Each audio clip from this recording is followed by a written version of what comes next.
दोस्तों, ग्रीस को लेकर हमने आपको कल खबर बताई थी कि किस तरह से ग्रीस, इजराइल और भारत ये तीनों देश मिलकर एक संगठन बना सकते हैं जो कि तुर्की पाकिस्तान को काउंटर करेगा।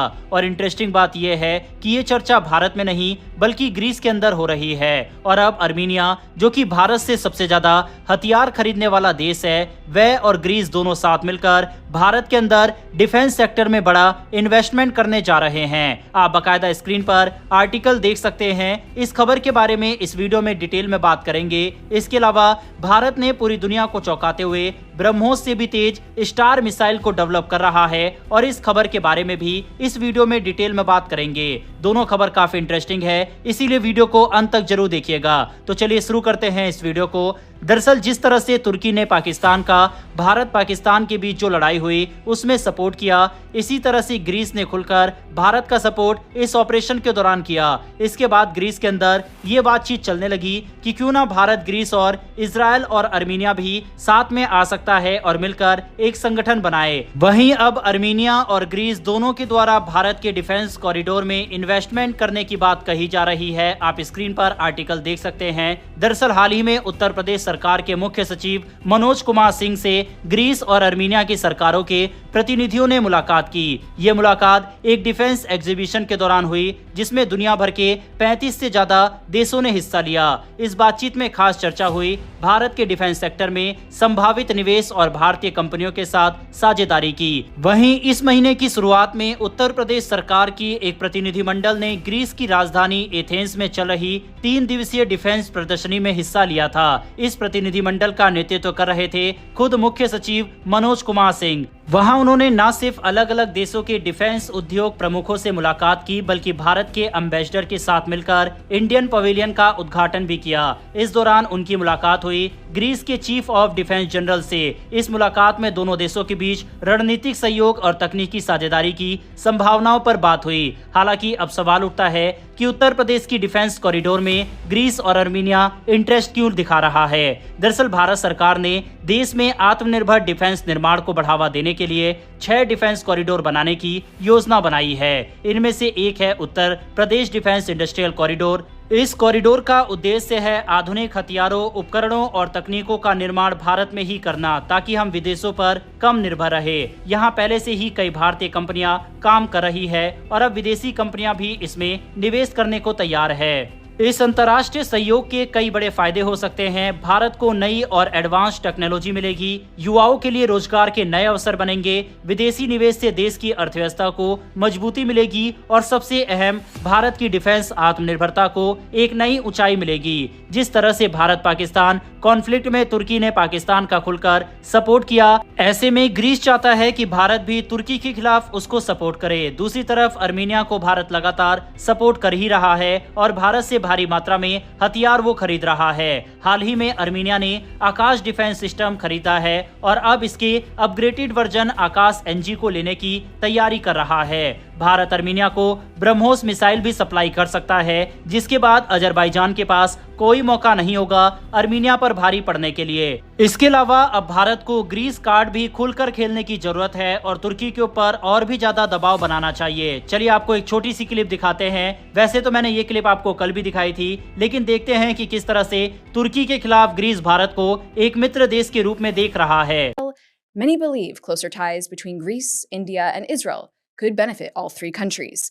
Today, we are here in Athens, Greece, with Ioannis Poltsidis, a Greek lawyer and president of the youth department of the Greek Conservative Party, Voice of Reason, to discuss this budding alliance.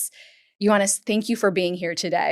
You recently posted a viral video of Indian soldiers training with the Greek Navy. अब दोस्तों, Greece में बात हो रही है 3 देशों की, Israel, Greece और भारत की। इसमें अर्मीनिया नहीं है। इसके पीछे कारण यह है कि अजरबैजान का सपोर्ट कहीं ना कहीं इजराइल करता है, इसीलिए अजरबैजान के खिलाफ इजराइल नहीं जाएगा।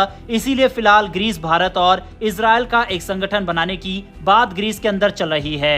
भारत को इस संगठन को बनाना चाहिए या फिर नहीं, इस पर अपनी राय कमेंट बॉक्स में लिखकर बताइएगा। बढ़ते हमारी दूसरी खबर की तरफ। भारत का रक्षा अनुसंधान अनुसंधान एवं विकास संगठन यानी कि DRDO एक बेहद सीक्रेट हथियार के ऊपर काम कर रहा है जिसे फादर ऑफ ऑल मिसाइल कहा जा रहा है और इसका नाम है स्टार मिसाइल। हाल ही में ऑपरेशन सिंदूर में ब्रह्मोस मिसाइल की धाक पूरी दुनिया ने देखी। पाकिस्तान के 11 एयरबेस पर हमला कर ब्रह्मोस ने यह साबित कर दिया कि भारत के पास जवाब देने की ताकत भी है और इरादा भी। लेकिन अब DRDO इससे भी आगे की सोच रहा है। तो आखिर क्या है स्टार मिसाइल? क्या ये ब्रह्मोस से भी ताकतवर है और क्या वाकई में यह भविष्य की सबसे घातक मिसाइल बनने जा रही है?